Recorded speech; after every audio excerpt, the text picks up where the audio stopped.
Türk мамлекеттеринин уюмуна кирген өлкөлөрдүн бажы кызматтарынын жетекчилери Бишкекте чогулуп, ортодогу бажы процедураларын жөнөкөйлөштүрүү маселелери боюнча макулдашты. Жыйында ошондой эле мамлекеттер аралык соода экономикалык алаканы бекемдеп, товар алмашуу өткөрүүгө келгенде ишкерлер үчүн ыңгайлуу шарттарды түзүүнүн максималдуу мүмкүнчүлүктөрүн түзүүнү жактырышкан. Бажы кызматтарынын жетекчилери санарип технологияларынын жардамы менен электрондук автоматташтырылган системаларды өнүктүрүп, тейлөө тармагын ачык айкын кылуу аркылуу мамлекеттер ортосундагы алаканы чыңдап бекемдөөнү көздөп жатышат. Түрк мамлекеттер уюмуна Кыргыз, Казак, Өзбек, Азербайжан жана Түркия республикалары мүчө. Эң негизги бүгүнкү жолугушуунун жана кол коюунун багыты ошо мамлекеттер аралык экономикалык коопсуздуктун негизги багыттарын белгилеп жана талдап алдык. Биздин багытыбыз ошо мамлекеттердин экономикалык коопсуздугун камсыз кылуу максатында биз ошо цифровизациялык жол менен гана жакшы жыйынтыкка жетише алабыз деген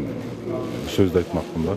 Вот сегодняшнее соглашение, которое мы обсудили сегодня. Бүгүнкү талкуунун жыйынтыгы менен кол коюшкан макулдашуусунун өзөгү ушул уюмга кирген мамлекеттер ортосундагы бажы процедураларын жөнөкөйлөштүрүү, ыңгайлуу шарттарды түзүү боюнча болду.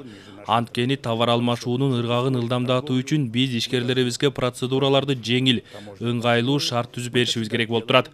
Муну биз мурда да кылып келгенбиз. Эми да терең талдап көрүп, кандай кыйынчылык, тоскоолдук болсо ошону кеңешүү менен чечип, бир пикирге келип жатабыз. Документ даяр болду. Эми буга өкмөттөр аралык деңгээлдеги макулдашууларда 2 ай аралыгында кол коюшулат деп турабыз.